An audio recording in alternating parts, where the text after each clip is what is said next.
여러분 안녕하십니까? 정격시사 정창준입니다. 설 연휴 잘 보내셨습니까? 정치권에선 재빠르게 설명절 민심 분석에 나섰습니다. 이재명 대표는 안 된다.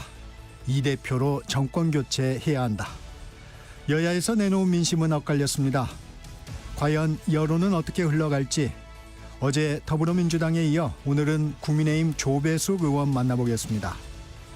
금요일에 만나보는 정치와이 서정욱 변호사, 김준일 시사평론가와 함께 정치 이슈들 속 궁금증들 풀어보겠습니다. 사건 전말을 풀어보는 사건와이, 황정호 기자의 시선으로 고른 뉴스들을 키워드로 정리한 뉴스 키워드도 준비되어 있습니다. 1월 31일 금요일 정격시사 출발합니다.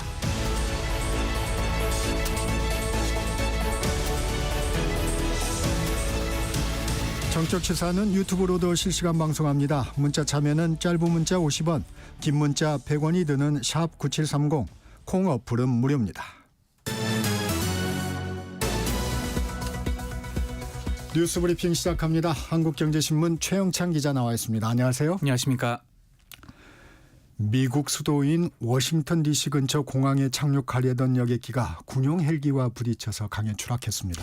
예, 현지 시각 29일 오후 8시 53분입니다. 아메리칸 항공사나 PSA 항공 소형 여객기가 이 로널드 레이건 공항에 착륙하려고 접근하던 도중 이 비행 훈련을 하던 육군 블랙호크 헬기와 부딪혀서 인근 포토맥 강으로 추락했습니다.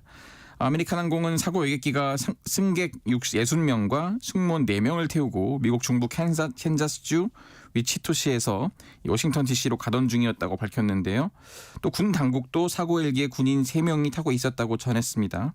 이 당국은 현재 여객기 64명, 헬기 3명 더해 67명 전원 사망한 것으로 지금 판단을 하고 있습니다. 네. 지금 여객기에 이제 시신 27구, 헬기에서는 한 구 시신이 발견됐고요. 네. 그 여객기에는 특히 지금 여자 피겨 유망주 중 한 명인 한국계 진아한 선수가 타고 있어서 안타까움을 지금 더하고 있는 상황입니다. 네. 관제사가 사고 30초 전부터 헬기 조종사에게 착륙 중인 여객기를 확인했는지 물었다고 전해지는데 당시 상황 어땠나요? 예, 미국 CNN 방송은 전 세계 항공교통관제 통신 내용을 실시간으로 전달하는 이 라이브 ATC에서 전날 사고 당시의 교신 자료를 입수해 공개했습니다. 로널드 레이건 공항의 관제사는 육군 블랙호크 헬기 조종사한테 헬기는 그럼 CRJ 여객기가 눈에 보이나라고 물었고요. 네. 그러고서는 이 헬기는 지금 뒤로 가라 이렇게 말했는데 이후 헬기 조종사는 이 여객기가 보인다. 시각적 분리 요청이라고 이렇게 말을 합니다. 근데 그러고 13초가 채 지나지 않아서 관제탑에서는 으악 하는 소리와 함께 그 가쁜 숨을 헐떡이는 소리가 터져 나왔습니다. AP통신은 관제사가 헬기 조종사의 여객기가 보이는지 물은 시점이 추락 30초 전이었다. 이렇게 지금 보도를 했습니다. 네. 김해공항에서 있었던 에어부산 여객기 화재 소식도 알아보겠습니다. 합동 감식이 연기됐어요. 네, 일단 어제 실시하려던 합동 감식은 연기됐습니다. 현재 사고기에는 약 16톤의 항공유가 양쪽 날개에 실려 있기 때문인데요. 네. 이 감식 과정에서 남아있는 항공유로 인한 지금 추가 화재 가능성을 배제할 수 없어서 지금 이걸 먼저 제거를 하고 감식할 예정이고요. 어제도 일단 국토부는 항공철도사고조사위원회가 이 항공 합동 감식을 앞두고 사전 회의 계속 진행했습니다. 어쨌든 이 소방당국과 함께 항공기를 최대한 안전한 상태에서 지금 확인을 하는 조치들, 이런 안전 조치가 이제 필요하다 이런 입장이고요. 네. 항공기가 항공유를 제거한 다음에는 다시 합동 감식을 예정대로 진행할 예정입니다. 네. 정치권 소식도 알아보겠습니다. 국민의힘 설 연휴 마지막 날인 어제 기자회견을 열고 설 민심을 전했습니다. 내용 전해주시죠. 예, 국민의힘은 설 연휴 끝나고 본격적으로 진행되는 이재명 더불어민주당 대표의 재판과 관련해서 이 사법 리스크를 집중 부각했습니다. 권성동 원내대표는 기자회견을 열고 입법부는 거대 야당 폭주로 괴물이 됐고 사법부와 수사기관은 거대 야당이 눈치만 본다는 개탄의 목소리가 많았다고 전했습니다. 국민의힘은 특히 헌법재판소 편향성에 대해서 지금 연일 날을 세우고 있는데요. 이 모든 불공정 재판의 배후에는 민주당과 우리법연구회 출신 법관들의 정치사법 카르텔이 있다고 권 원내대표가 지적했습니다. 이 우리법연구회가 아무래도 그 법관들 진보 성향 법관들의 모임이기 때문에 네. 이 정치적 편향성이 있다 이런 주장인데요. 이미선 재판관의 동생은 윤 대통령 퇴진 특위 부위원장이고 정계선 재판관의 남편은 이 탄핵소추 대리인단인 김희수 변호사와 같은 법인에서 활동 중이라는 겁니다. 특히 지금 과거 SNS 글의 편향성 논란이 휘말린 문영배 헌법재판소 권한대행을 향해 스스로 대통령 탄핵 심판에서 빠지라고 요구하면서 지금 헌재 불신론을 제기하고 나섰습니다. 더불어민주당 이재명 대표는 경남 양산으로 향했습니다. 문재인 전 대통령을 만난 건데 어떤 대화 오갔습니까? 예, 일단 먼저 문재인 전 대통령은 이재명 대표에게 통합 포용 행보의 중요성을 당부했습니다. 네. 문 전 대통령은 지금과 같이 극단적인 정치 환경이 조성된 상황에서는 통합과 포용 행보가 민주당의 앞길을 여는데 매우 중요할 것이라고 말했다고 민주당 조승래 수석 대변인이 전했습니다. 문 전 대통령은 이 당내의 비판적인 사람을 포용해야 한다고도 말했다고 한 참석자는 전하기도 했는데요. 네. 최근 당 지지율이 정체된 상황에서 김경수 전 경남지사 등 이른바 비명계에서 이 당의 지금 일극 체제를 비판하는 이런 친명계와의 갈등이 다시 고조되는 상황과 무관치 않다는 해석도 나오고 있습니다. 네. 또 문 전 대통령은 부산, 울산, 경남 메가시티 등 이른바 부울경 지역 그런 지역 발전 방안을 또 민주당이 고민해 줄 것을 요청하면서 TK 대구 경북에는 김부겸도 있고 PK 부산 경남에는 김경수도 있다고 말했다고 복수의 참석자가 전했습니다. 네. 최상목 대통령 권한대행이 오늘 국무회의를 열어서 내란 혐의 특검법의 거부권 여부를 결정할 것으로 보이죠. 그렇습니다. 지금 이 법을 일단 최상목 권한대행은 한 차례 거부권을 행사한 바 있는데요. 그럼에도 국회에서는 야당 주도로 다시 통과시켰습니다.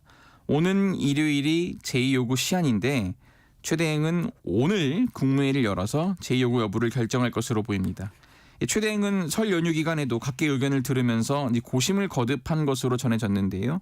여야는 설 민심을 내세우며 최 대행에게 각각 제2요구 또는 이 특검법 공포를 요구하고 있습니다. 네. 국민의힘은 대통령이 구속 기소된 만큼 특검이 필요하지 않다 이런 주장을 하고 있는 반면에 민주당에서는 국민의힘 요구사항을 대폭 반영한 특검법인 만큼 이 최 대행이 수용해야 한다 이렇게 주장을 하고 있습니다. 네, 이상민 전 행정안전부 장관 경찰 진술에서 국무위원들이 계엄에 반대한다는 의견을 윤석열 대통령에게 전달했다고 진술한 것으로 알려졌어요. 예. 지금 경찰과 법조계에 따르면은 이 전 장관은 비상계엄 선포와 관련해 국무위원 전원이 반대한다고 윤 대통령을 말렸다고 진술한 것으로 알려졌습니다. 하지만 윤 대통령은 이를 묵살하고 가이스라라고 말한 것으로 좀 전해졌는데요. 네. 앞서 김용현 전 국방부 장관은 지난 23일 이 헌법재판소의 윤 대통령 탄핵 심판 4차 변론의 증인으로 출석해서 국무위원 일부가 비상기엄 선포에 동의했다고 주장을 했는데 지금 네. 이상민 전 장관의 진술이 알려진 거에 따르면은 이와 배치되는 내용이거든요.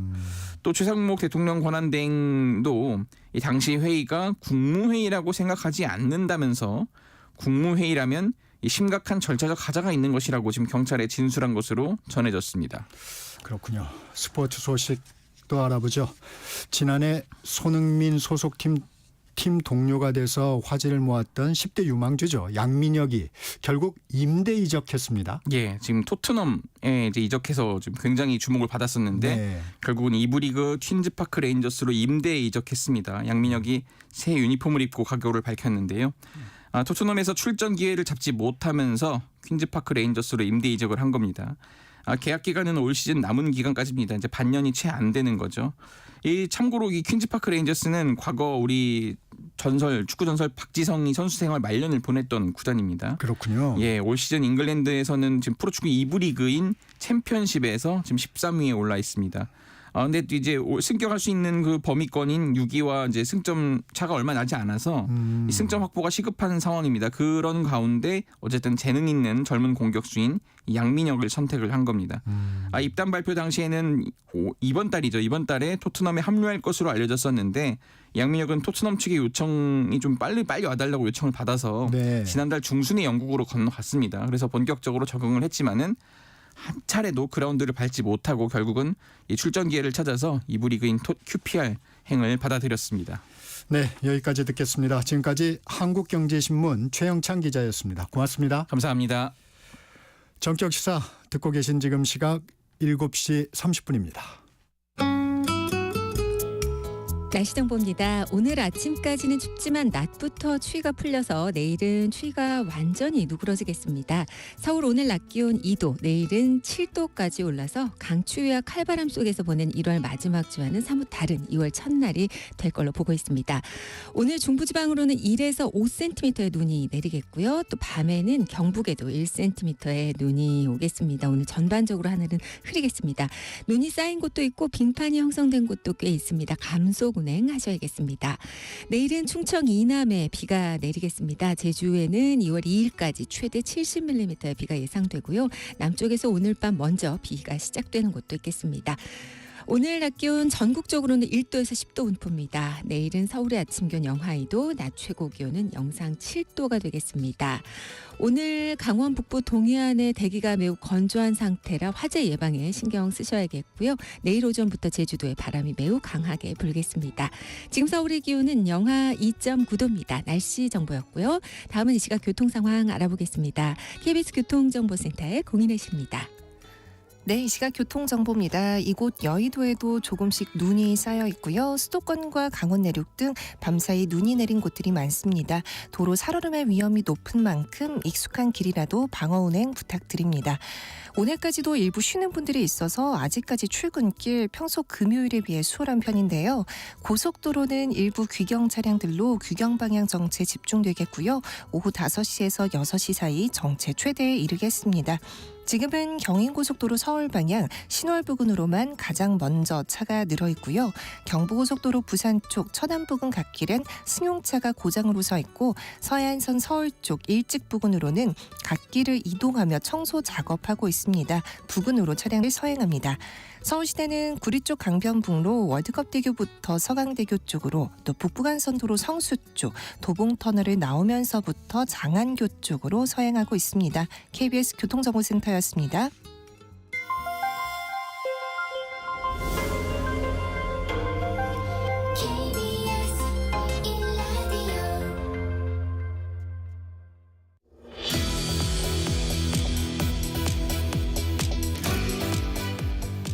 설 연휴 이후 민심 변화에 여야 모두 촉각을 세우고 있습니다. 여당에서 청취한 설 민심은 어땠는지 국민의힘 조배숙 의원과 말씀 나눠보겠습니다. 의원님 안녕하세요. 네, 안녕하십니까. 네, 반갑습니다. 사실 설 명절 많은 분들 만나뵀을 텐데 설 민심 좀 어떻게 보셨어요? 네. 아무래도 이제 설 명절은 일가 친척들이 다 모이는 네. 그런 자리지 않습니까? 네. 네. 그런데 밥상머리 화두는 이제 대개 이렇게 되는 것 같아요. 윤 대통령 탄핵 될 것이냐 말 것이냐, 그다음에 조기 대선, 그다음에 근데 묘하다, 왜 민주당 지지도가 하락할까?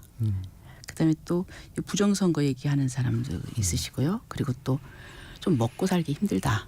이제 근데 저는 이제 국민의힘 전북 도당위원장이니까 네. 이제 전북도 다녀오지 않았겠습니까? 네. 근데 전북은 이제 아시다시피 그렇죠. 전부 다 민주당 국회의원들이 민주당이고 민주당 지지세가 강하죠. 예, 그리고 뭐 기초의원, 그러니까 시의원, 군의원, 도의원도 다 민주당입니다, 거의. 네. 그래서 뭐 분위기는 그런데 그래서 이제 거기가 또 보니까 지난 총선에서 거의 다 이제 친명 일색으로 이제 됐지 않습니까? 그러다 보니까 이제 그 메시지, 그 의원들의 메시지 보면은 탄핵 인용과 조기 대선이 민심이다. 이재명 대표만이 해답이다. 이런 메시지를 던지고 있는데요. 네. 과연 그렇게 돌아가는지. 근데 의외로 제가 느낀 그 호남의 민심에서도 이재명 민주당에 대한 신뢰도가 좀 낮아졌다. 예. 그리고 이번에 이 탄핵 국면에서 처음에는 이제 그랬는데 나중에 보니까 이 너무 나라를 정상화하려는 생각이 없어 보인다. 특히 한덕수 총리까지 탄핵하는 그런 부분에서 좀 민심이 더 돌아섰던 것 같아요. 네. 예. 알겠습니다. 여당에는 좀 뭘 주문하던가요? 그 여당에는 이 경제 문제를 그 호소하더라고요. 네. 지금 특히 국제 경제 문제, 외환 환율 네. 오르는 부분, 그다음에 이제 이제 주식시장 문제 네. 뭐 이런 부분. 그래서 또 이제 안정이 안 되니까 외국에서 투자하려는 사람들도 그냥 관망세로 돌아서서 이제 이런 경제 문제에 좀 어려움이 있다. 이제 이런 얘기들을 했습니다. 네. 이것도 하나 여쭤볼게요. 어제 그 문재인 전 대통령하고 이재명 대표가 만났습니다. 통합과 포용 정치를 강조했는데 비명계의 이재명 대표 일극 체제에 대한 비판도 거셉니다. 통합, 포용, 이재명 대표 가능할까요? 어떻게 보세요, 우리 주 의원님? 글쎄 지금 이제 현재 입장에서는 뭐 포용 정치하겠다고 얘기는 했는데 과연 그럴 수 있을까? 그 29일 날 김경수 지사가 네. 그 자기 페이스북에다가 이 친명계가 노무현 문재인 그 진영에 대해서 모욕적인 발언한 것을 사과 요구를 했거든요. 네. 근데 이제 어제 그 부분에 대해서는 이제 언급이 없었어요. 없고 이제 제가 볼 때는 좀 의례적으로 뭐 간 제스처가 아닌가, 과연 진정성이 있는가, 그건 이제 앞으로 행보를 지켜봐야 되겠지만 네. 지난번 그 22대 총선 공천 때 보지 않았습니까? 네. 아주 그 비명 행사라고 그러죠. 그래서 그렇죠. 근데 이제 앞으로 뭐 더 지켜봐야 되겠지만 과연 제대로 될 수 있을까 좀 그렇게 생각이 듭니다.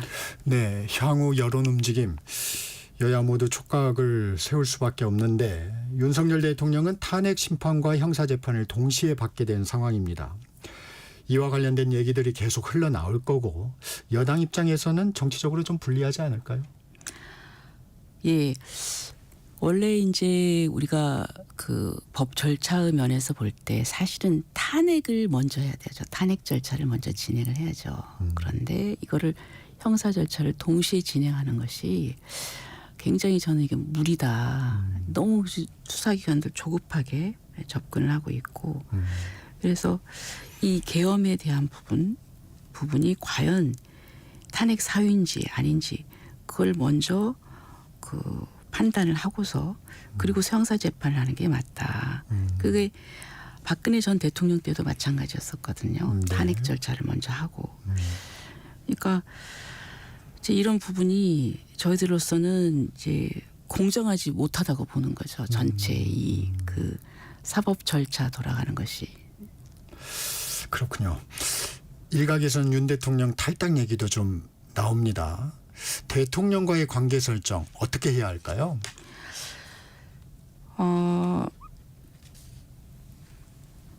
물론 이제 여러 가지 좀 어려운 상황이긴 합니다만 그러나 저희 당이 배출한 대통령 아닙니까? 네. 네. 그리고 아직 지금 탄핵 절차도 지금 진행되고 있는 상황에서 좀 내부적으로 저희들이 뭐 탈당 얘기를 거론한 그 정치는 거의 없습니다. 아, 네. 예, 없고 우선은 탄핵 부분 그리고 이 형사 절차 부분 이 진행되는 부분에 대해서 공정하지 않다. 제대로 된 이 사법부가 그리고 사법기관이 제대로 된 결정을 해야 된다. 이제 이런 데 저희들이 이제 중점을 두려고 하고 있습니다. 어쨌든 사법부, 헌재나 사법부의 판단이 있고 나서 어떤 얘기들이 나올 수 있는 상황이라는 말씀이시군요. 네, 네. 그렇습니다. 국민의힘 앞서도 잠깐 언급해 주셨지만 정당 지지율 부분에서 8년 전하고는 아주 다른 결과가 지금 나타나고 있습니다. 네. 국민의힘 입장에서는 보수층 결집 못지않게 그 중도 확장성도 고려해야 할 텐데요. 국민의힘에 좀 요구하는 부분 어떤 부분이라고 좀 보십니까? 근데 이제 그 목소리들이 좀 상반된 목소리들이 있죠. 네. 예. 왜냐하면 좀 더 우리 국민의힘이 이 국면에서 좀 적극적으로 싸워줘야 되지 않느냐. 이제 그 윤석열 대통령이 저렇게 어떻게 보면 어려움을 당하고 있는데 네. 왜 이렇게 한 발 좀 떨어진 것 같은 이제 이런 인상을 준다. 그래서 거기에 대한 이제 지지층들은 불만들도 있습니다. 네. 예, 있고 또 이제 거시적으로 보면 네. 이제 가장 중요한 것은 우리가 이제 중도층의 표심이지 않습니까? 네. 예, 그렇기 때문에 이 중도층의 표심을 생각해서 굉장히 좀 신중하게 접근하자는 이제 그런 의견, 당내 의견들도 네네. 있지요. 네. 그래서 사실 이 정치라는 게 참 판단하기가 굉장히 어려운 것이죠. 네. 예, 그래서 어떤 그런 입장에 있다는 말씀을 드리고요.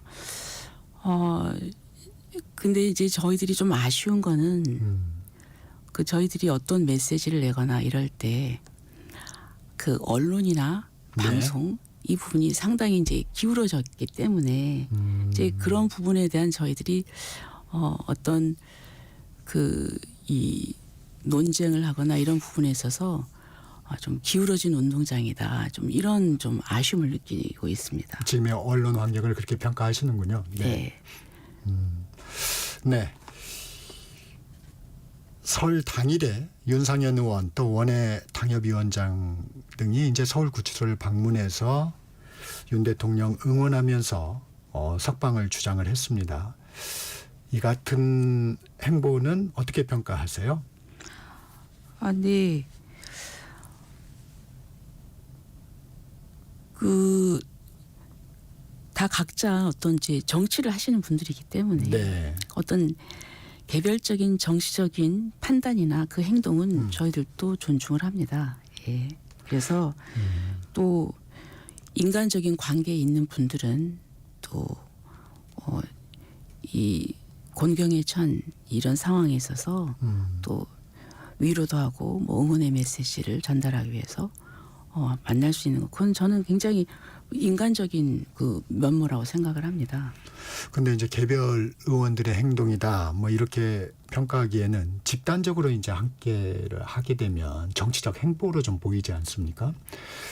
조경태 의원 같은 경우에는 좀 쓴소리를 했어요. 우리가 뭐 정당은 조폭과 달라야 된다. 계엄 옹호당 이미지를 걱정하던데 이런 우려는 좀 없을까요? 예, 그런 우려를 하시는 분도 있습니다. 네네. 그러나 저는 이런 걸 또 묻고 싶어요.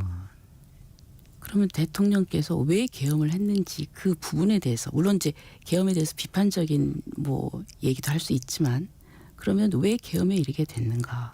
이 부분, 그러면 그 민주당에 대해서 그러면 그 부분을 좀 강하게 좀 그 지적을 하고 좀 비난을 하셨으면 좋겠어요.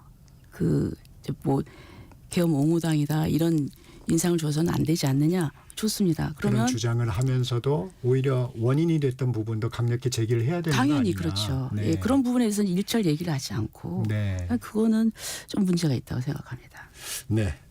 이 부분은 할 말이 많으실 것 같은데 국민의힘에서는 헌법재판관들의 이제 이력이나 아니면 뭐 친분설 이런 부분들을 해서 재판의 공정성, 중립성에 좀 의문을 제기하고 있습니다. 어떤 이유에서입니까? 헌법재판소는 정말 그야말로 헌법이라는 것은 우리나라의 최고의 그 기본법입니다. 네. 그리고 이 헌법재판소에서 나오는 결정이 우리나라의 그 어떤 질서, 뭐 정치나 뭐 인권이나 이런 분야에 있어서 엄청난 영향을 미치는 거거든요. 헌정소의 마지막 보루라고 할 수 그렇죠. 있죠. 그렇다고 하면은 저는 헌법재판관은 정말 공정하고 중립적인 입장에서 이 모든 사태를 바라보고 그리고 결정을 하고 해야 된다고 생각합니다. 네. 이제 그런데 저는 헌법재판소 구성 자체부터 너무나 한쪽에 그 좌편향된 그런 그 구성 자체도 심각한 문제이고, 그리고 또 사실 지금 구성원 보면은 지금 문영배 소장 같은 경우는 네. 제가 지난번 이제 현안 질의에서 지적을 했습니다만 네.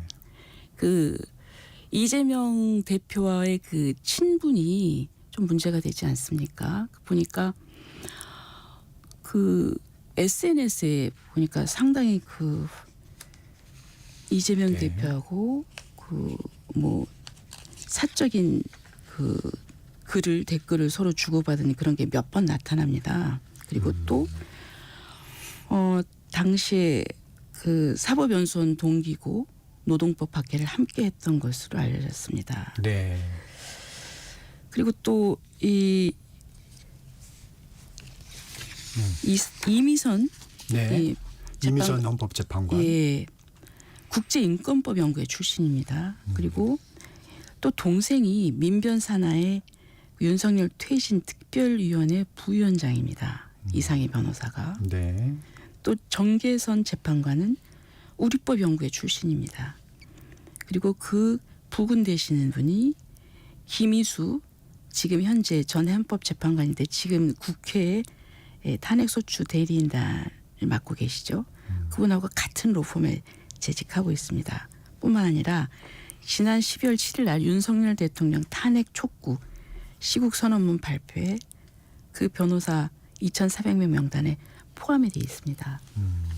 자, 이렇게 되면 이 부분은 과연 공정성이 의심받지 않겠습니까? 이 부분에 대해서 저는 헌법재판관이 스스로 좀 회피를 해야 되지 않나 이런 생각을 합니다.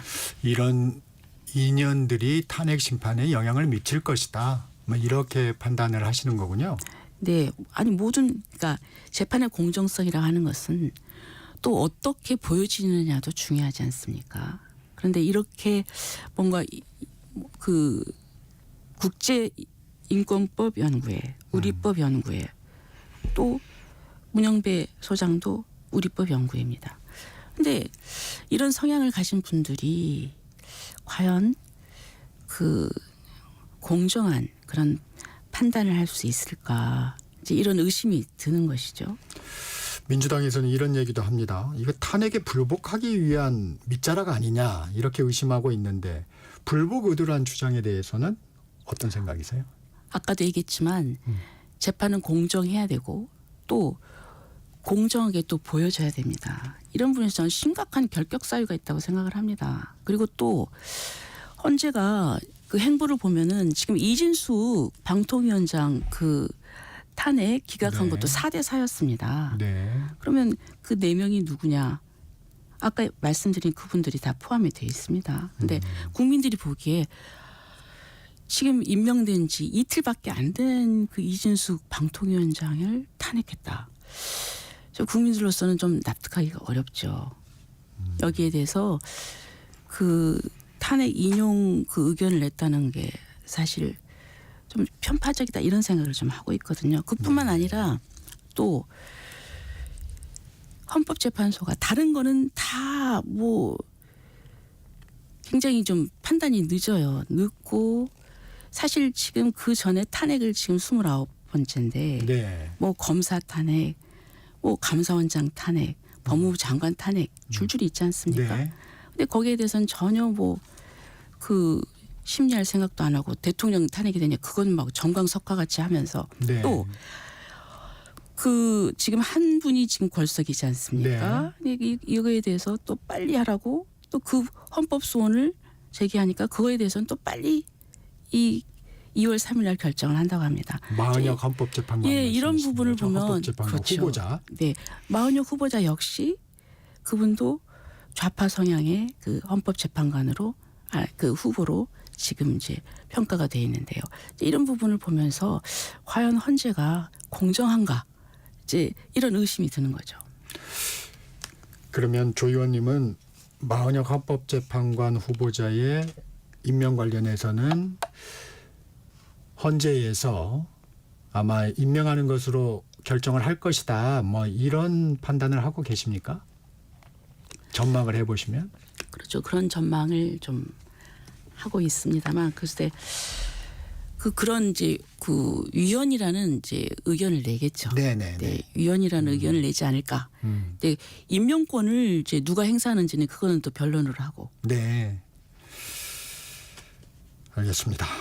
저기 조 의원님께서도 이제 판사 출신이신데 이번 달 초에 국회 법사위에서 국민 저항권을 언급하셨어요. 이거 어떤 의미입니까? 좀 설명해 주시면. 이제 이렇게 헌법재판소가 최고의 헌법 수호 기관인데 이렇게 국민들로부터 공정성을 의심받고 그리고 또 쭉 그 탄핵이 그 국면에 있어서 이제 탄핵 그 재판이나 이런 거를 심리하는 과정이 있어서 네. 그리고 또 대통령 탄핵 그 부분에 있어서도 내란죄를 넣었다가 처리하지 않았습니까? 그럴 경우에는 이것이 심판 사유가 중대한 것이 변경이 되기 때문에 이것을 각하를 하거나 아니면 이 부분에 대해서 국회의 동의를 얻어야 된다. 소추인단이 그 임으로 이 부분을 취하할 수 없다. 그래서 이것을 다시 돌려보내야 되는데 이 부분도 그냥 그 인용을 하면서 계속 지금 진행을 하고 있거든요. 그러면 물론 헌법재판소가 정말 최종적으로 제대로 이 헌법 수호를 위해서 역할을 해야 되는데 그러면 그걸 못할 경우에는 어떻게 하느냐. 헌법재판소는 단심입니다. 단심. 그러면은 가장 최종적인 헌법 수호 기관은 누구냐? 주권자인 국민입니다. 그 국민은 어떻게 이것을 행사하느냐? 그거는 저항권밖에 없는 것이죠. 그러면 그 저항권이 무엇이냐? 네. 이 저항권에 있어서 제가 이거를 이제 그 헌법학자가 쓴 이제 논문을 제가 봤습니다. 네. 근데 그분이 이제 그렇게 설명을 했어요. 그러니까 이런 경우에 그럼 뭐 헌법 수호기관인 헌법재판소가 제대로 역할을 못하면 이걸 어떻게 고칠 수 있느냐. 그렇잖아요. 이거 단심인데 대법원 사법체계는 3심이지만 그럼 이런 경우에 뭐 그럼 최종적인 헌법 수호기관은 국민이다. 그럼 국민이 이걸 어떻게 행사해야 되느냐. 그것은 저항권이라는 말밖에 표현을 할 수가 없는 것이죠. 자 그러면 이 저항권이 네. 무슨 폭력이냐. 네, 상당히 우려스러운. 그건 아니죠. 그 상황이 헌법학자가 떠오르는데. 헌법학자가 그걸 얘기했을 때 이게 폭력을 해야 된다 이런 얘기를 했겠습니까? 그래서 제가 이런 하도 답답한 심정에서 이거를 안 됐을 때는 어떻게 이것을 고쳐야 되느냐 하는 그런 의미에서 제가 한 말이죠. 그건 상당히 훨씬 이전에 한 말이죠. 비폭력적 방법의 저항권을 말씀하시는 그런 거를 건가요? 이제 시민혁명이랄지 뭐 이런 걸로 얘기를 할 수 있겠죠. 예, 현안도 좀 살펴보겠습니다. 내란 특검법 제2요구권 행사 여부. 오늘 아마 최상목 권한대행이 저기 임시 국무회의를 열 예정인데요. 어떻게 예상하세요?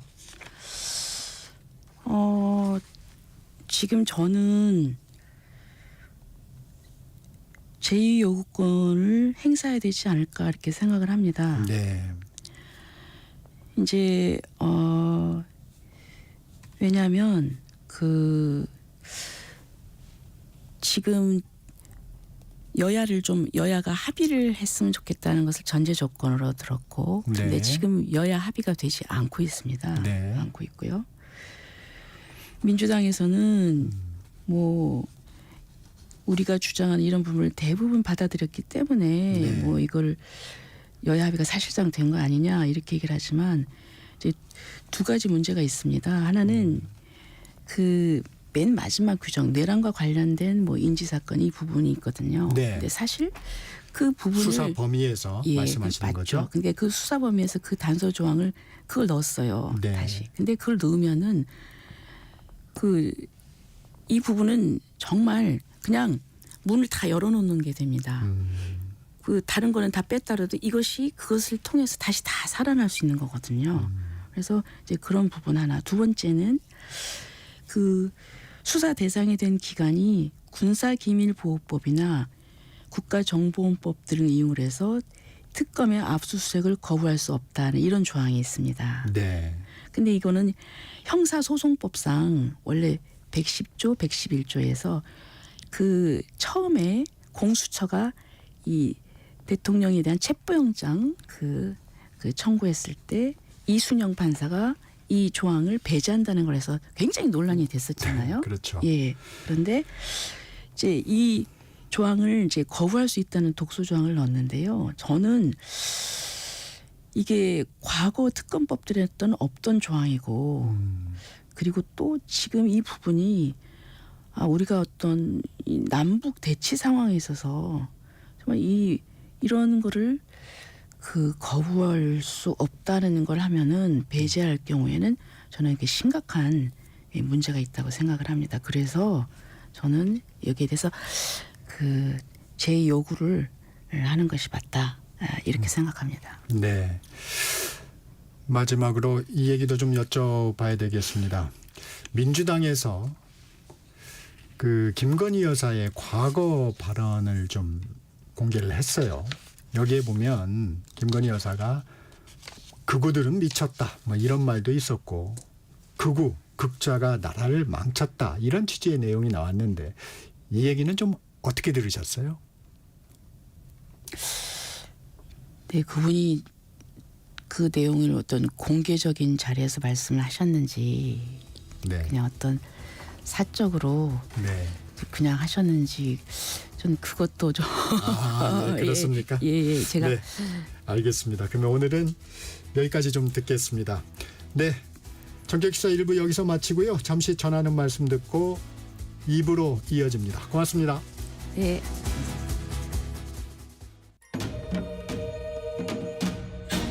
광복 80년 KBS 라디오 캠페인 밸류업 대한민국.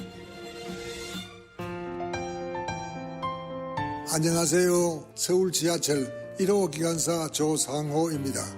서울 지하철이 개통한 지가 벌써 50년이 됐습니다. 처음에는 대중교통을 이용하는 수준이 아주 낮았습니다. 그러나 날이 갈수록 점점 좋아져서 지금 시민들이 많은 협조를 해서 지금까지 발전해 왔습니다. 세계 제1의 지하철이 되는 것은 그냥 쉽게 되는 것이 아니고 서울 지하철은 전역에 스크린 도어가 다 설치되어 있습니다. 이거 설치되기 전에는 불행하게도 가끔씩 인사사고가 일어나고 했습니다만 당국과 지하철 당사자들이 많은 노력과 협조를 해서 세계 지하철 중에서 전역에 스크린 도어가 설치된 것은 서울 지하철뿐입니다.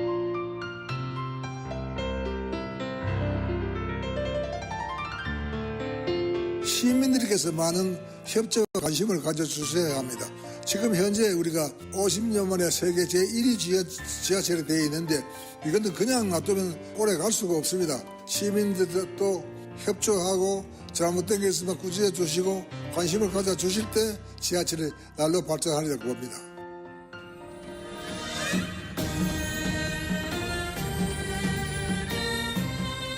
광복 80년 우리가 가야 할 길을 묻습니다. KBS 라디오 캠페인 밸류업 대한민국이었습니다.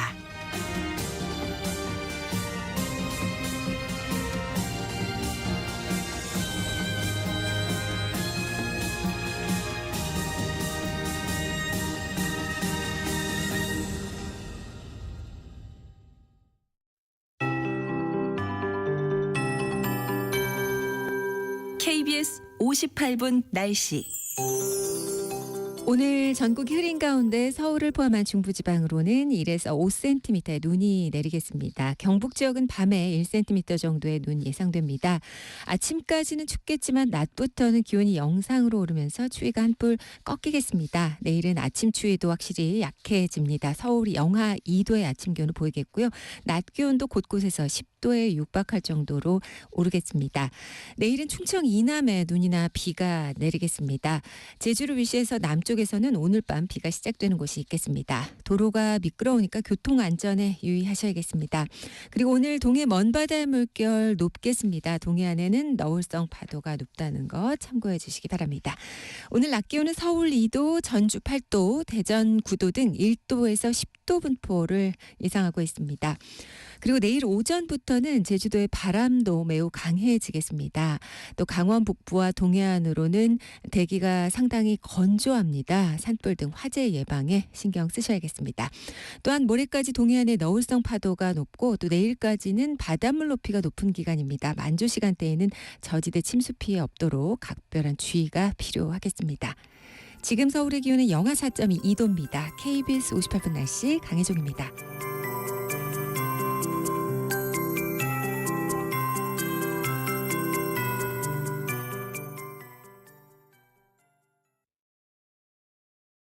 정성을 다하는 국민의 방송 KBS가 8시를 알려드립니다.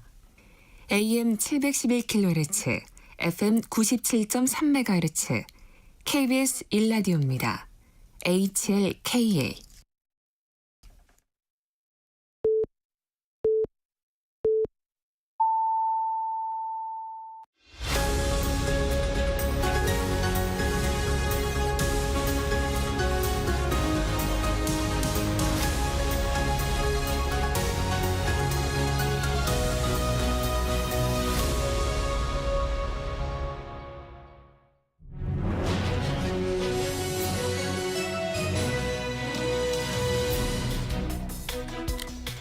한 주간의 정치 이슈 속의 궁금증을 풀어보는 시간입니다. 정치와의 오늘도 왜라는 질문 많이 해보겠습니다.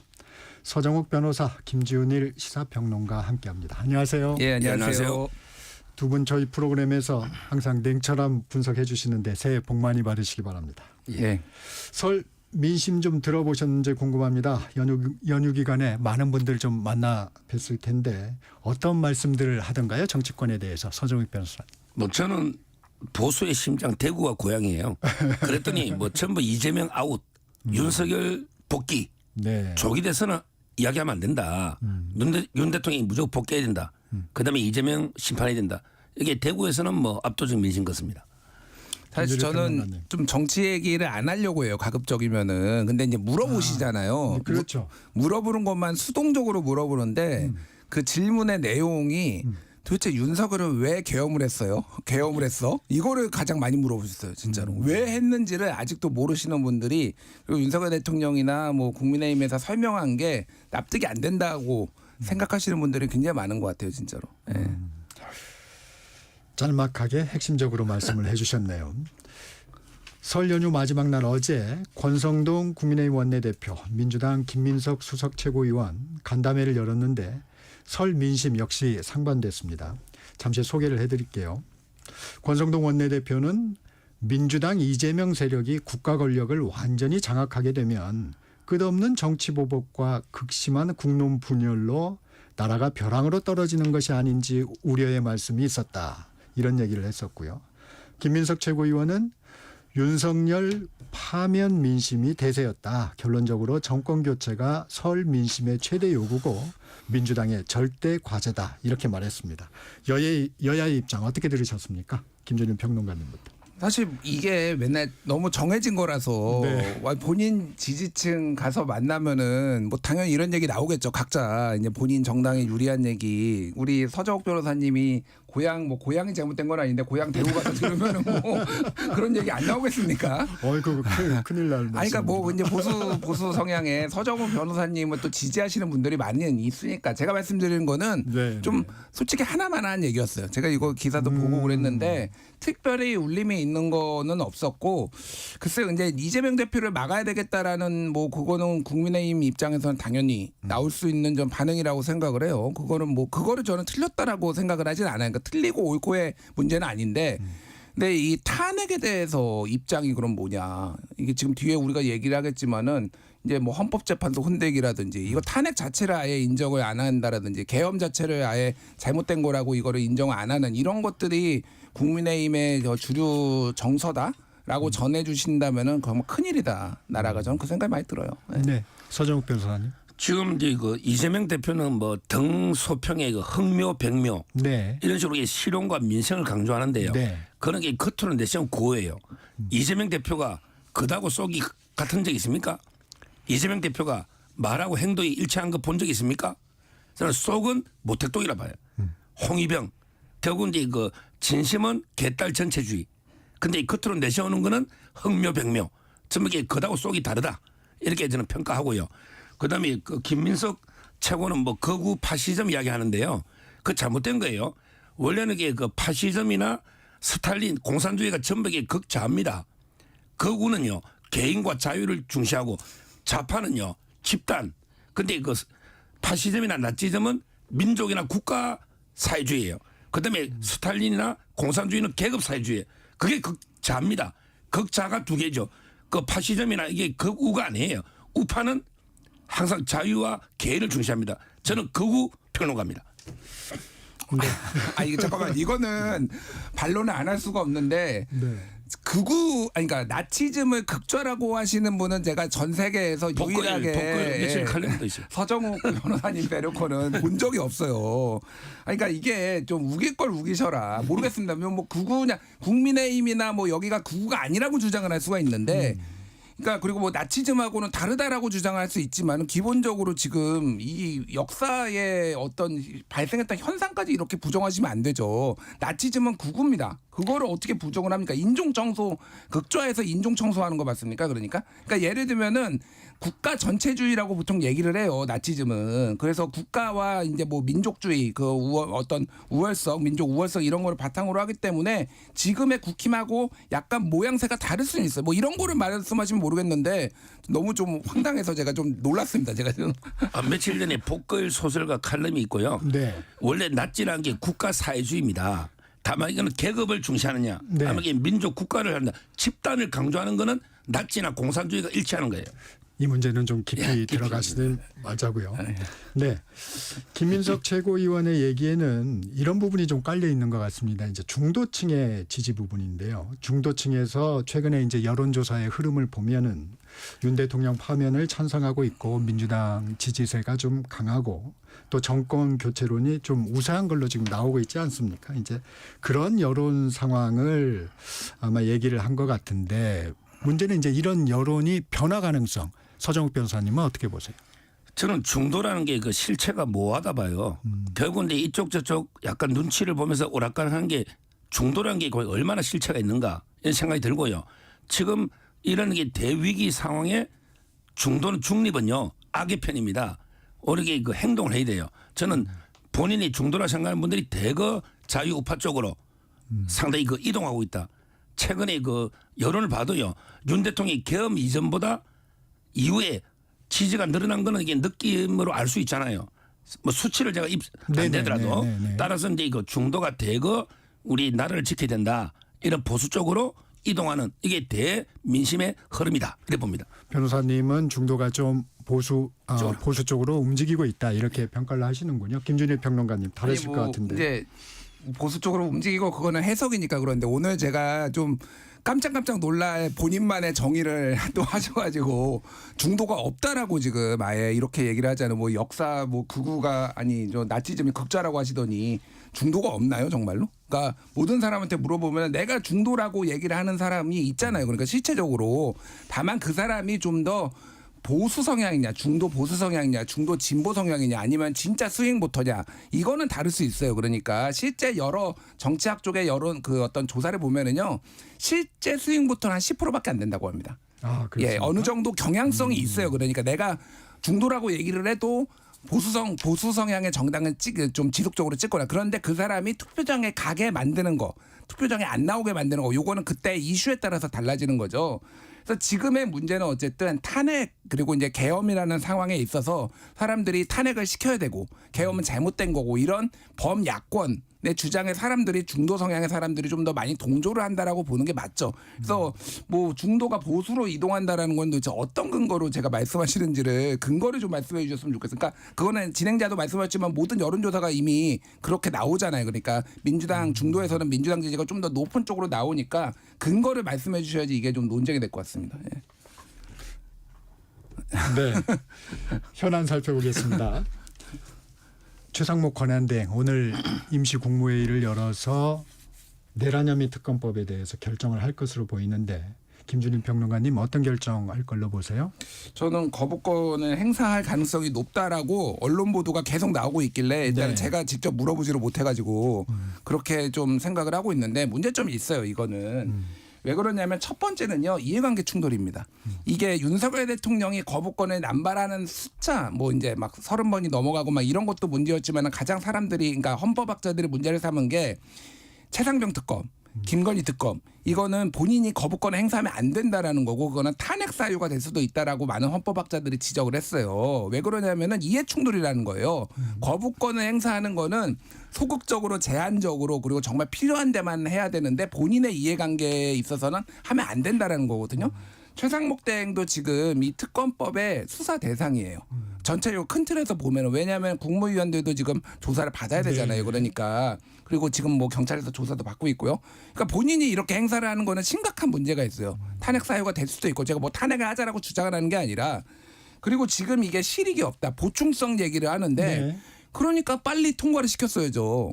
아니 그러니까 윤석열 대통령 기소를 했으니까 더 이상 할 필요가 없다라고 얘기를 하면은 그거를 더 빨리 했었어야 되는 이유기도 하고요. 그러니까 그러면 시간은 지연 전략을 썼나 이 생각이 들고 윤석열 대통령만 지금 수사를 하는 게 아니잖아요. 지금 굉장히 그리고 몇몇의 군인만 수사를 하는 게 아니잖아요. 당장에 이를테면은 박성재 법무부 장관이라든지 그 계엄 다음 날 이렇게 안가에서 회동한 사람들이 있잖아요. 뭐 이제 법제처장이라든지 이분들도 수사를 해야 될 거 아니에요. 근데 검찰이 안 하고 있잖아요. 그거를 검찰 선배라서 안 하는 건지 제가 모르겠습니다. 여력이 안 됐는지는 모르겠습니다만 그러니까 통합적으로 이 기소권의 문제도 계속 얘기가 나왔으니까 그런 거를 다 해결하는 게 사실은 이거는 특검이거든요.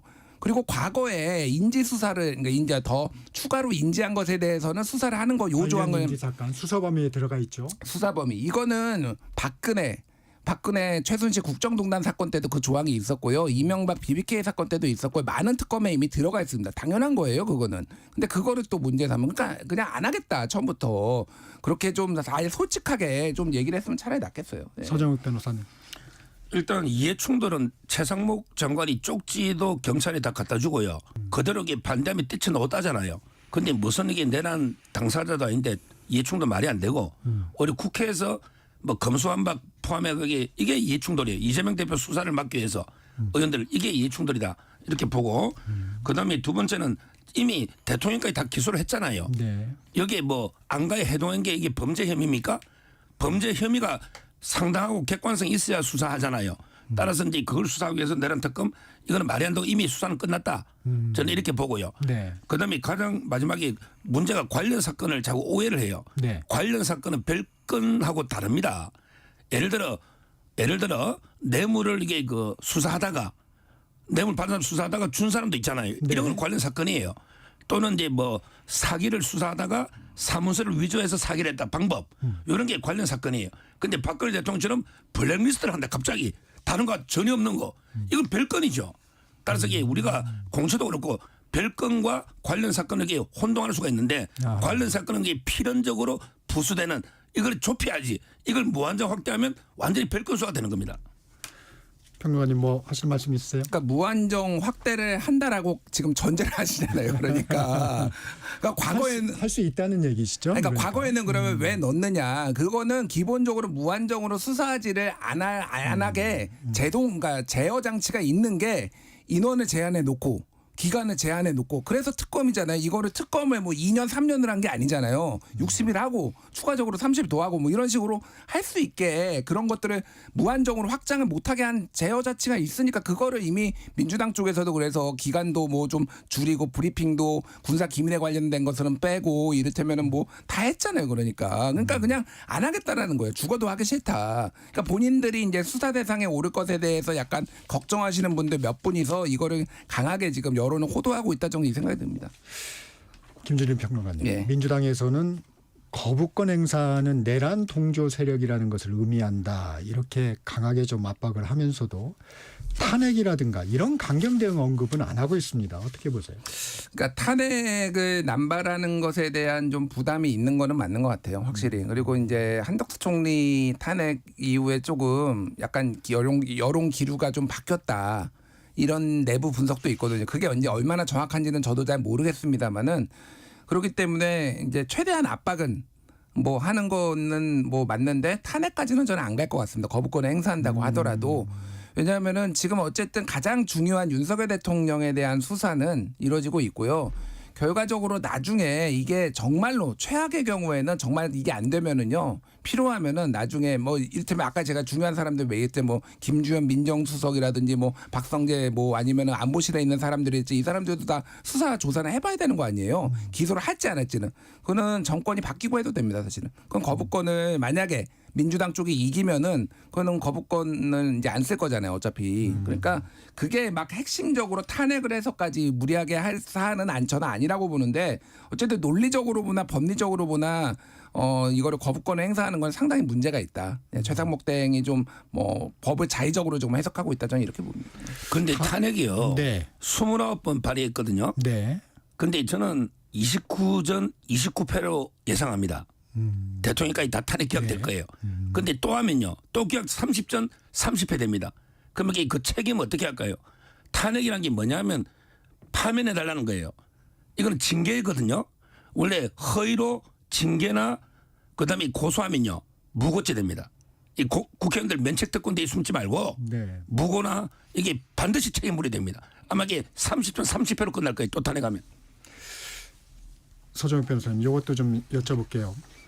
오늘 뭐 윤 대통령 형사재판에 대한 재판부가 배당이 되는 모양인데 이게 좀 갖는 의미가 있습니까? 아마 이제 그 관련 사건으로 원래는 배당을 같이 하는 게 맞아요. 이걸 소송 경제 어떤 심리의 효율성. 그런데 이재명 대표처럼 성남 FC를 성남에서 하고 본인은 또 서울서 하고 백현도 김인섭은 다른 부위하고 이렇게 하면 안 돼요. 원래는 이게 관련 사건을 모아서 집중적으로 빨리 하는 게 맞으니까 저는 25%로 갈 거로 예상은 되는데 보세요. 헌재도 집중심리, 재판도 집중심리. 집중심리 두 번 하면 사람 죽어요. 피고인이 집중심리하게 극한 상황에 매주 한두 번씩 매주 하는 게 집중심리잖아요. 이재명 대표는 2주에 한 번 했거든요. 선거법을. 그런데 제 말은 헌재도 집중. 그러면 이게 법원도 집중. 일주일에 또 주 4회 재판을 박근혜 대통령처럼 그렇게 해서 되겠습니까? 하나는 이게 중단해야죠. 원래는 이게 헌재가 중단하고 우리 그때 검사 봤잖아요. 고발 사주. 그처럼 이게 그 원래는 헌재법 51조에 따라서 형사재판 보고 탄핵하는 게 그게 원칙이죠. 어떻게 보세요? 이 집중 심리에 대한 우려도 서정욱 변호사님이 좀 지적을 해주셨는데 윤 대통령 형사재판에도 일단 출석하겠다고 입장을 밝히고 있어요. 어떻게 좀 대응할 걸로 보세요? 그러니까 일단 집중 심리를 할지 말지는 재판부가 결정을 하는 거잖아요. 그런데 지금 뭐 제가 서정욱 변호사님의 마음을 좀 읽어보면은 집중 심리하면 좌파다 뭐 약간 이런 생각을 지금 하고 계신 거 아닌가 모르겠는데 그거는 네. 재판부가 결정한 문제예요. 네. 집중 심리를 해야 되는 이유는요. 윤석열 대통령이 모든 수사에 거부를 했기 때문이에요. 그러니까 수사를 거부를 하면은요.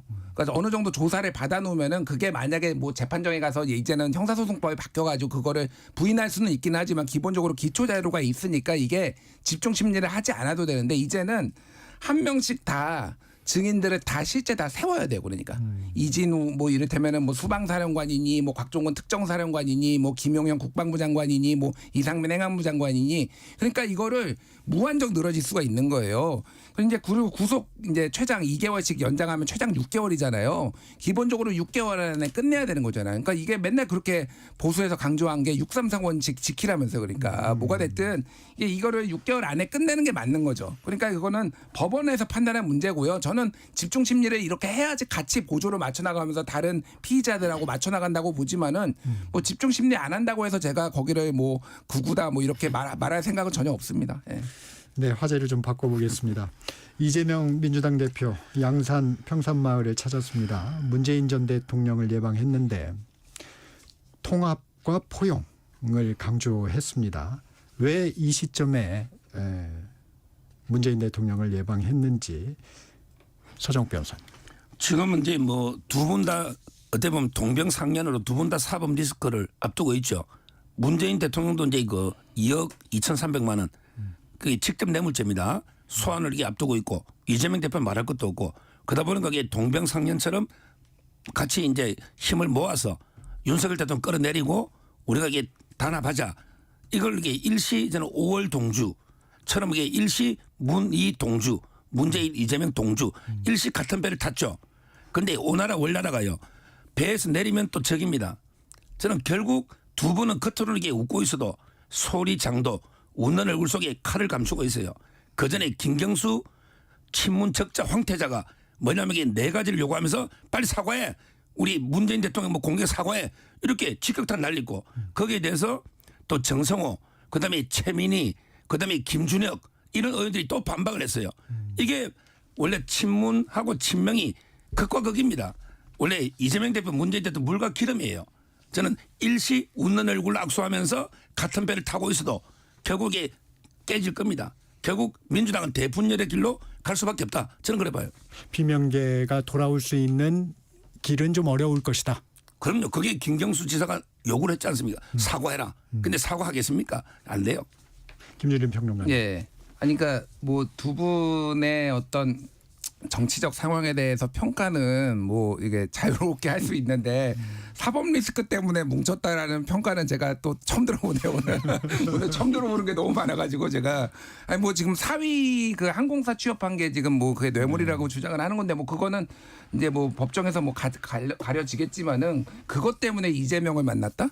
글쎄요. 뭐 그거를 꼭 굳이 이렇게 해야 되나? 그냥 뭐 정말 그게 필요하면은 메시지로 보내면 되거나 따로 하면 되지. 이거는 그냥 이재명 대표가 본인이 이제 그 지난 작년 4월에 있었던 그 총선 과정에서 당내의 어떤 분열상 아니면 갈등 이런 것들을 좀 본인 대선 행보에 치유해서 좀 표를 얻기 위해서 한 거잖아요. 이거를 뭐 다른 걸로 해석할 여지가 있느냐, 뭐 사법 리스크로 해석할 여지는 없는 것 같고, 그러니까 이거는 이재명 대표와 친명들한테는 좀 딜레마적인 상황일 거예요. 네. 왜 그러냐면은 친명들이나 그 지지자, 강성 지지자들의 얘기는 이재명이 쳐낸 거 아니다. 우리가 쳐낸 거다. 이런 얘기를 하거든요.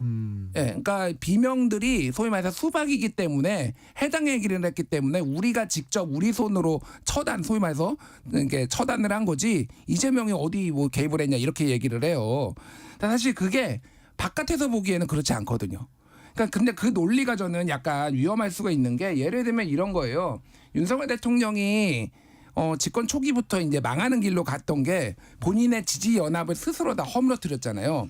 뭐 이를테면은 그 유승민 경기도지사 후보에서 찍어내고 이준석 찍어내고 안철수 찍어내고 이러면서 본인 측근한테 한동까지 찍어내면서 이제 몰락했잖아요.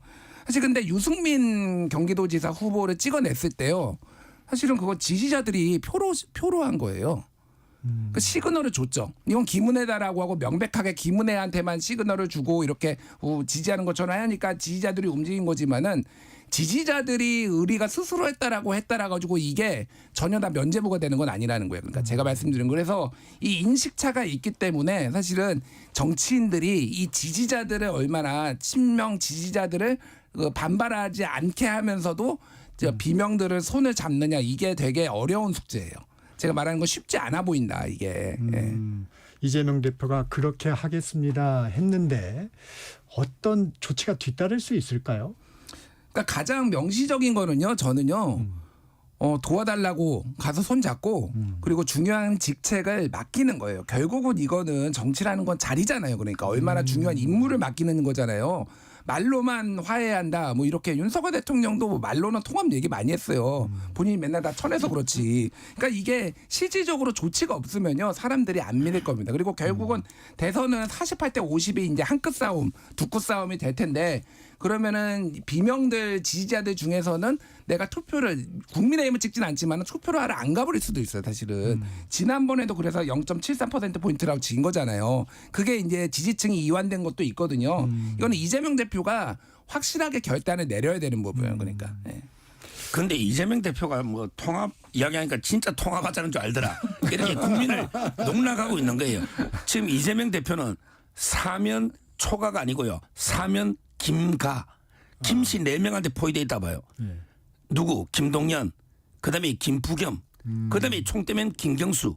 그다음에 김두관. 4명의 김씨가 좀 친문이거든요. 이게 사면 김가 4명의 김씨한테 포위돼 있는 이 상황이니까 통합은 어차피 어려울 겁니다. 유튜브 썸네일을 많이 얘기해 주시는 것 같습니다. 예, 다른 얘기입니다. 김건희 여사 얘기 좀 해보겠습니다. 민주당이 김건희 여사의 과거 영상 일부를 공개를 했는데 김 여사가 극우들은 미쳤다. 극우나 극자나 나라를 망친 거고 우리가 언제 이렇게 극우였느냐 뭐 이런 발언을 했습니다. 윤 대통령의 행보하고는 좀 거리가 있다는 생각도 드는데 어떻게 평가하십니까, 서정욱 변호사님? 이게 민주당이 왜 이 시점에 공개했는가부터 의심을 가요. 예. 아마 근데 우리 아스팔트 광화문이나 이런 데 태극기 어르신들에게 좀 비판하려고 이걸 싹 공개한 게 아닌가. 그걸 극우로 몰면서 네. 김건희 여사하고 이간질 시키는 이런 민주당의 의도가 보이는데요. 뭐 저는 평소에 제가 그랬잖아요. 김건희 여사가요. 윤 대통령보다는 이게 조금 더 합리적으로 중도 쪽에 가 있다. 왜 그러냐면 이게 제가 듣기로 이런 이야기 들었어요. 아이고 우리 대통령께서 너무 이게 우쪽으로 가 있다. 이런 이야기 제가 여러 번 들었거든요. 그게 딱 나타나잖아요. 김건희 여사는 상당히 합리적인 거예요. 중도 쪽에 서야 된다는 거고 대통령은 약간 우쪽으로. 이게 딱 그대로 저는 드러난 팩트는 맞아요. 다만 이 시점에 공개한 거는 결국에 우리 공개한 배경은 이게 지금 현재 그 대통령 직계는 우리 그 세력들하고 김건희사 좀 이간질 시키려는 이런 의도는 좀 보입니다. 김준일 평론가님 어떻게 들으셨어요? 시점이 이제 네. 정권 출범하고 얼마 안 돼서예요. 2022년 9월이잖아요. 저는 이거 이제 영상 보면서 그 생각을 들었어요. 그러니까 반정치구나. 그러니까 정치에 대한 혐오 뭐냐면은 이렇게 얘기했어요. 극좌 극우가 다 안 된다라고 얘기를 하면서 예. 그래서 정치가 문제다 이런 네. 식으로 얘기를 했어요. 네.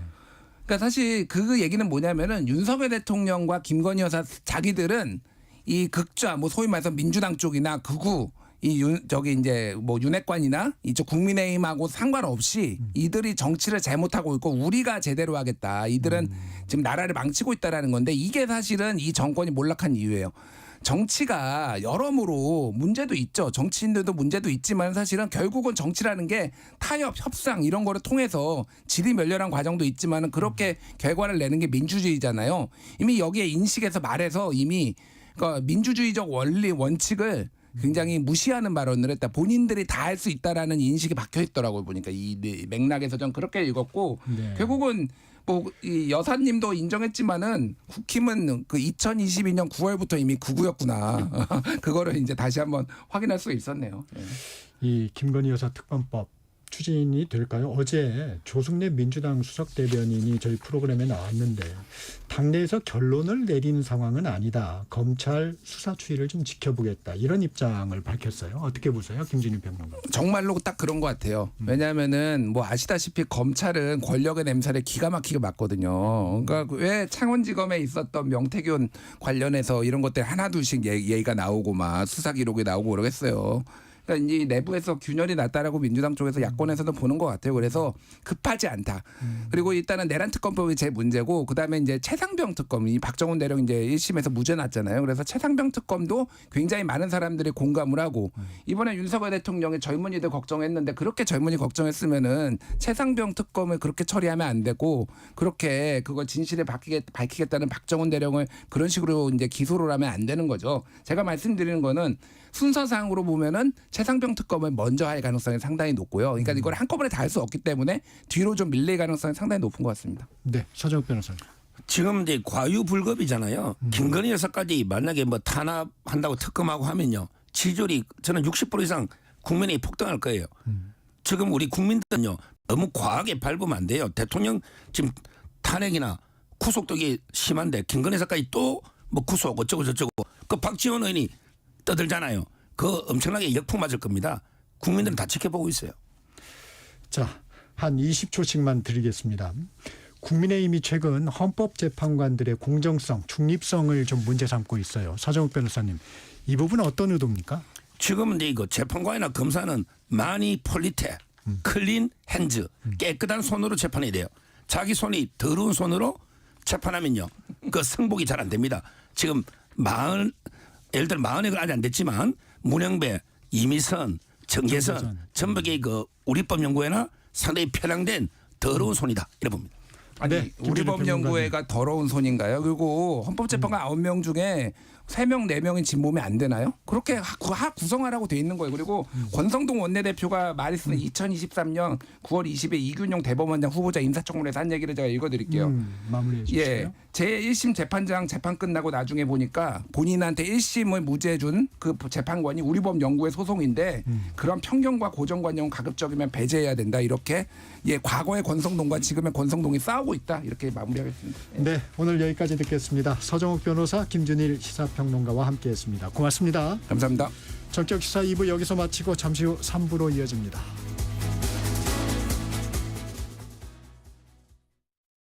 잠시 후 8시 반부터 일부 지역국에서는 해당 지역 방송을 보내드립니다. 워렌 버핏은 가치 투자, 필립 피셔는 성장주 투자, 피터 린치는 장기 투자. 방법은 달라도 목표는 하나. 성기영의 경제쇼가 성공의 길로 안내합니다. 깊이 있게, 명쾌하게, 지금 이 시대 경제에 관한 모든 것을 알려드립니다. 평일 오후 4시 5분 성기영의 경제쇼와 함께하십시오.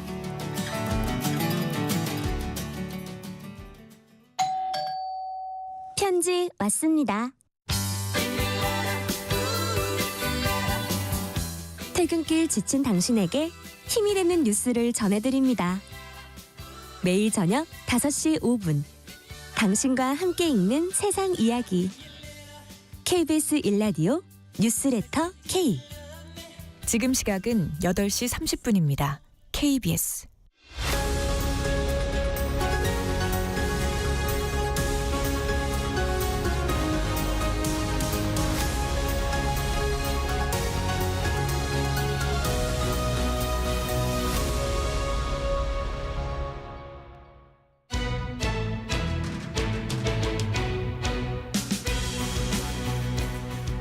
매주 금요일 만나는 사건과 이 시간입니다. 처음으로 텔레그램의 수사 협조로 총책을 포함해서 성착취 조직을 최근 검거했다는 소식입니다. 오늘 사건과 이에서는 이 사건에 대해 자세히 들여다봅니다. 사건 스토리텔러 정진아 변호사 나와 있습니다. 변호사님 안녕하세요. 네, 안녕하세요. 이번에 경찰에서 총책을 포함해서 대규모 성착취 조직을 검거했다고 하는데 구체적으로 어떤 사건입니까?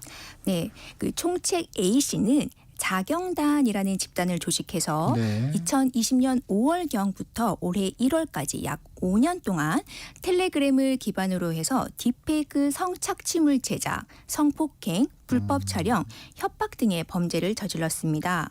이 자경단은요, 목사, 집사, 전도사, 예비 전도사로 계급을 나누어 네. 상명하복의 지휘 체계를 형성했고 총책 A 씨는 스스로를 목사라고 칭하면서 조직을 관리하고 범행을 주도한 것으로 밝혀졌습니다. 네. 총책 A 씨는 드라마 수리남의 주인공을 모티브로 예. 자신을 목사라고 칭했다고 진술을 하고 있고요. 범행을 위해서 엠번방 사건 등을 많이 연구한 것으로 알려져 있습니다. 이번에 검거된 조직원은 총 14명이고요. 일당 중에는 중학생 1명과 고등학생 6명 등 미성년자 11명도 포함되어 있습니다. 그리고 이들에게 성착취물을 제작해 넘겼던 공범 73명이 있는데요. 그중에서 40명이 현재 검거된 그러한 사건입니다. 원래 텔레그램이 수사협조가 잘 안 되는 것으로 유명한데 네. 텔레그램이 우리나라의 수사기관에 범죄 자료를 제공한 거 이번이 처음이라고요? 네, 그렇습니다. 사실 이번 그 자경단에 대한 수사는 피해자의 신고로 2023년 12월경에 수사가 진행이 되었습니다. 근데 이제 수사 과정에서 조직적인 범죄임을 확인하고 전국에 접수된 60여 건의 사건을 순차로 이송받아 수사를 진행하였습니다만 네. 구체적인 범죄 행위와 범죄자를 특정하는 과정에서 난항을 겪었습니다. 아까 말씀드렸다시피 이 텔레그램을 기반으로 하는 범죄였고 또 텔레그램 측이 사실 개인정보 보호를 이유로 수사 협조에 상당히 소극적이었기 네. 때문이죠. 그러나 경찰이 텔레그램을 대상으로 수사 협조 필요성을 지속해서 설득하고 요구해 왔고요. 특히 지난해 8월 텔레그램의 창업자 겸 최고 경영자인 파벨 두로프가 아동 음란물 유포, 마약 밀매 등으로 프랑스 검찰에서 체포된 이후 약간 좀 분위기가 좀 바뀌었습니다. 네, 그런 사건이 있었죠. 네네. 그래서 다행히 텔레그램 측으로부터 지난해 9월경 범죄 관련 자료를 회신받았고 이를 기초로 수사에 박차를 가해 이번에 총책 A 씨를 비롯한 조직원 14명과 가담한 범죄자들을 검거할 수 있었던 것입니다. 이는 텔레그램 측으로부터 범죄 관련 자료를 회신받은 최초의 사례입니다. 텔레그램의 협조 어떤 의미가 있을까요? 네, 사실 그동안 디지털 성범죄자들은 해외 서버를 이용하면 잡히지 않는다며 네. 텔레그램을 은신처로 활용해 왔습니다. 실제 이 자경단의 총책인 A 씨의 경우도 위장 수사를 하는 경찰들에게 우리 뭐 사수과 아재들 저 잡을 수 있어요. 또는 뭐 네. 그럼 이만 갑니다. 예수사로 헛고생하지 마시고 푹 쉬세요. 라며 조롱 섞인 좀 말들을 하기도 했습니다. 조롱을 했네요. 예. 네네네. 사실 이들은 이는 사실 그 총책 그 A 씨도 경찰이 절대로 자신을 잡을 수 없다는 좀 확신이 있었기 때문에 이러한 말들을 한 것이었죠. 그러나 이번에는 좀 달랐습니다. 이번 이 텔레그램의 이러한 수사 협조는요. 절대 잡히지 않는다. 는 디지털 성범죄자들의 잘못된 믿음을 깨트리는 사례이고요. 앞으로 있을 디지털 성범죄 수사의 중요한 전환점이 되었다고 볼 수 있습니다. 또한 이를 계기로 2024년 10월경부터 경찰청은 텔레그램과 수사 협조 체계를 구축해 범죄 관련 정보를 공식 회신받게 되었습니다. 사실 뭐 디지털 성범죄뿐만 아니죠. 뭐 마약 등이나 네. 어떤 다른 강력한 범죄도 사실 텔레그램의 익명성을 많이 이용해 왔던 게 그렇죠. 사실입니다. 네. 네. 그래서 물론 아직 뭐 결정된 바는 없습니다만 그래도 향후 디지털 성범죄 외에도 마약 등과 관련한 그런 범죄에 대해서는 텔레그램 측의 협조도 기대해 볼 수 있을 것으로 보여집니다.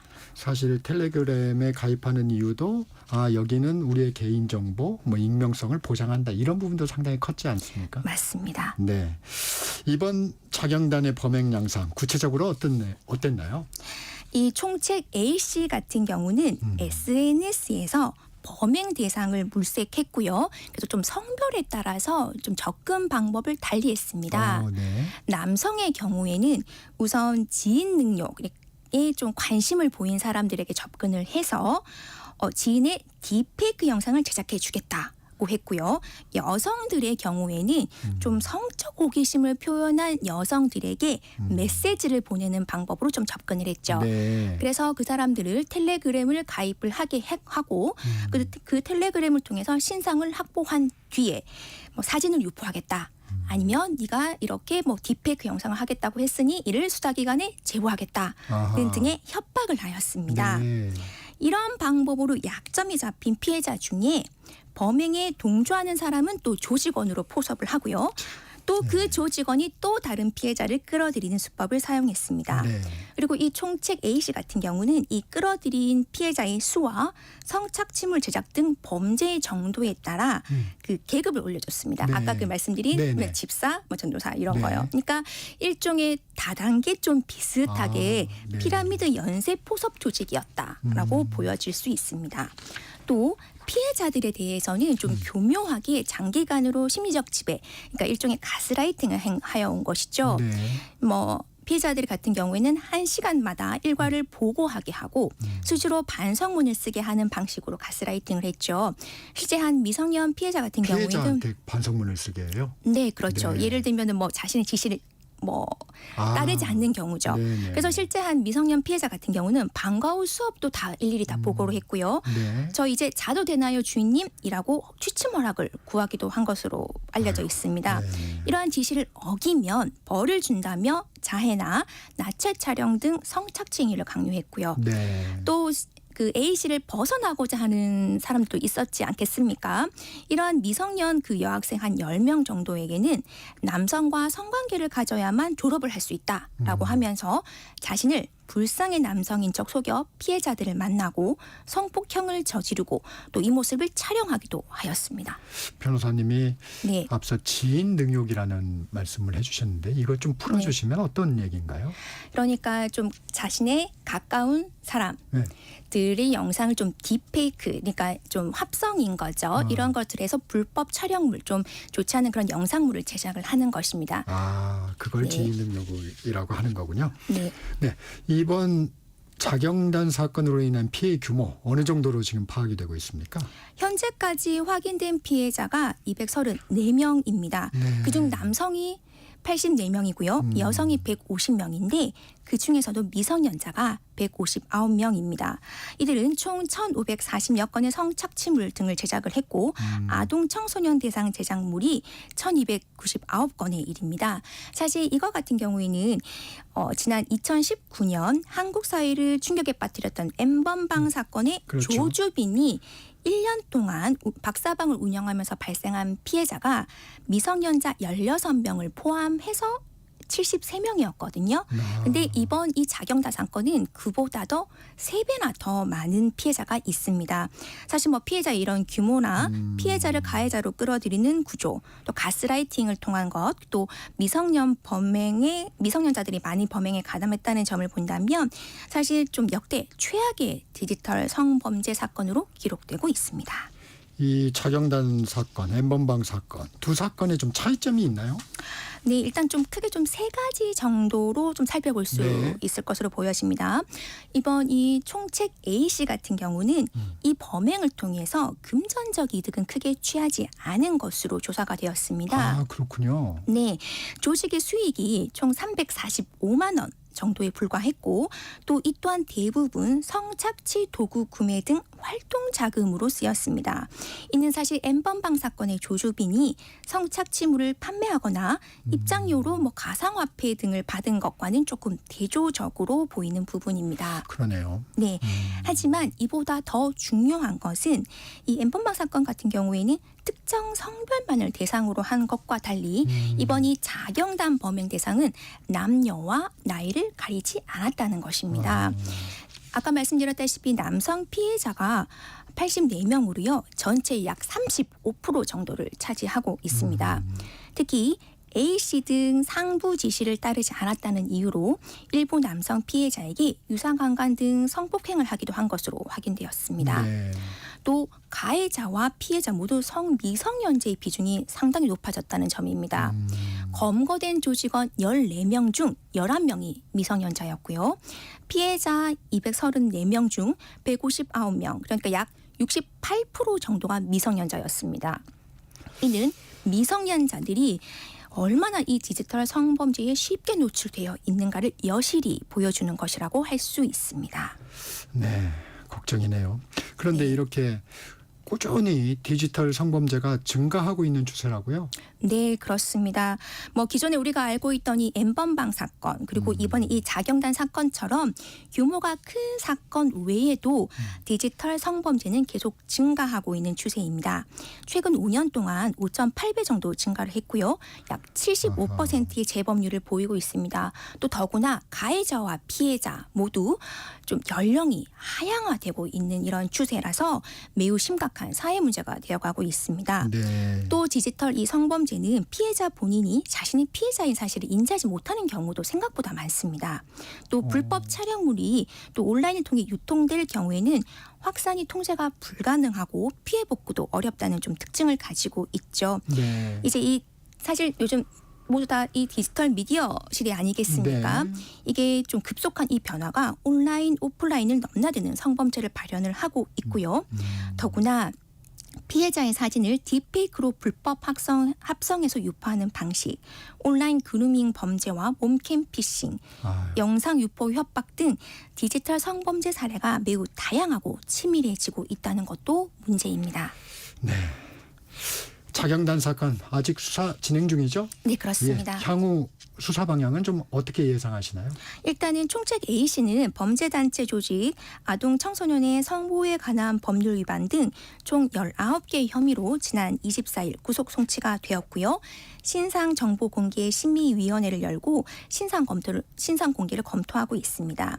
아마 공개가 결정될 경우에는 머그샷을 공개할 가능성도 있습니다. 네. 사실 이게 약 5년이라는 긴 시간 동안 범죄가 이루어졌기 때문에 압수물 분석 등을 통해 추가 피해자 여부를 확인할 것으로 보이고요. 네. 그다음에 성착취물을 제작해서 넘긴 73명 중 아직 33명이 검거되지 않았는데요. 이들을 추적하여 검거할 것으로 보입니다. 아울러 피해자들과 관련해서도 피해 영상물 삭제와 차단을 신속하게 하고 필요하다면 심리 상담과 법률 지원을 하게 될 것으로 보여집니다.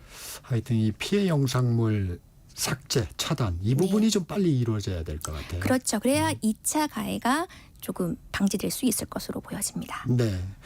이러한 성범죄 예방하고 대응을 강화하기 위해서 어떤 방안이 좀 실시되고 있나요? 네, 우선 강력하고 실효적인 처벌을 예정을 하고 있습니다. 아, 예. 네, 허위 영상물 소지, 구입, 저장, 시청 행위도 이제 처벌을 할 것으로 보이고요. 성적 허위 영상물 을 편집, 반포한 때는 불법 촬영물과 동일하게 기존 5년에서 7년으로 상향해서 처벌을 하고 반포 목적이 없어도 처벌을 하려고 합니다. 그리고 두 번째는 플랫폼 사업자 의무를 강화할 예정입니다. 네. 텔레그램 등 국내의 플랫폼 사업자 규제를 추진해서 관련 자료 요구 및 지정 의무 통보 등을 의무를 부과를 하고 이를 불이행 시 과태료나 과징금을 부과하겠죠. 그리고 무엇보다 디지털 성범죄가 발생하지 않도록 예방이 중요할 것으로 보여집니다. 미성년 가해자와 피해자가 증가하고 있다는 점을 고려하여 성적 허위 영상물 제작, 유통, 시청 등이 심각한 범죄임을 사전에 인식하도록 학교와 청소년 시설 등에서 반복적인 예방 교육을 할 예정입니다. 예.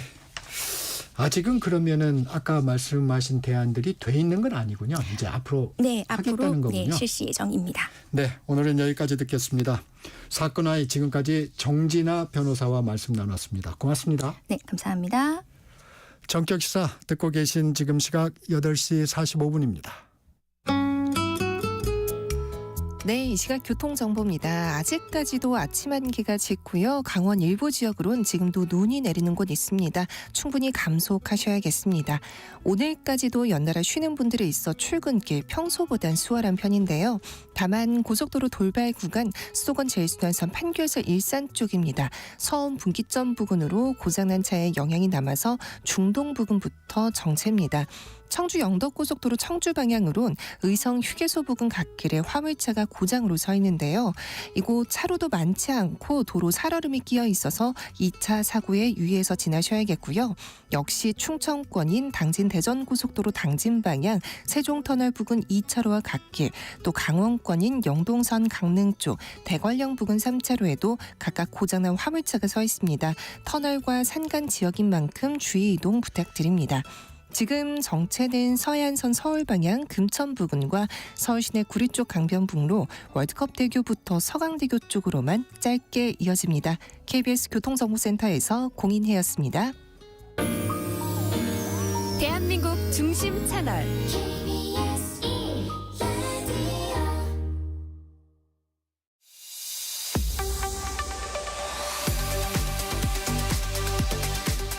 뉴스 키워드 KBS 황정호 기자와 함께합니다.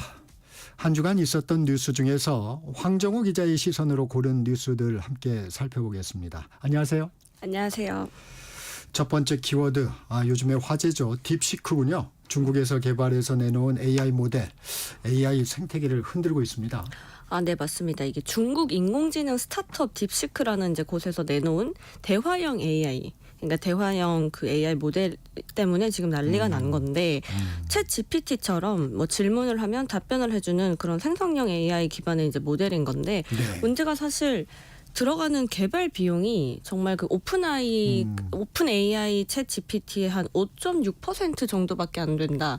이제 이게 알려지면서 그러면 큰 돈을 들이지 않고도 이런 고성능의 AI 모델이 가능한 거구나라고 하면서 그렇죠. 지금 이게 사실 이 빅테크의 AI 산업이 이게 뭔가 되게 발전을 많이 하면서 엔비디아 많이 들어보셨을 텐데 이 엔비디아도 계속 지금 주가가 엄청 올라가고 있었거든요. 왜냐하면 이런 고성능 그리고 고비용을 들은 AI에 활용될 수 있는 이 반도체는 엔비디아밖에 못 만들겠구나라는 이제 그런 믿음이 있었던 건데 사실 이렇게 저비용으로 만들 수 있게 되면 그럼 굳이 이렇게 비싼 돈을 들여서 이 엔비디아에 뭔가 칩을 살 필요가 없게 되는구나라는 게 있으니까 실제로 이 딥시크 열풍 때문에 반도체 관련주가 일제히 급락하기도 하고요. 네. 지금 엔비디아 주가가 큰 폭으로 하락을 했습니다. 그러니까 실제로 사실 저희도 다 이제 알고 있는 게 이런 AI 모델을 이제 운용을 하려면 정말 많은 그렇죠. 전기가 많이 들어가고 전력이 많이 쓰인다. 그것 때문에 메타 플랫폼 같은 경우에도 올해 그 데이터 센터에 93조 원을 투자하겠다라고 밝히기도 했었거든요. 그러니까 AI 모델을 개발한다고 하면 그동안은 막대한 뭔가 투자가 들어가야 된다라는 게 있었는데 이 딥시크로 인해서 이 모든 것들이 좀 일순간에 다들 당황을 하게 만든 상황인 거죠.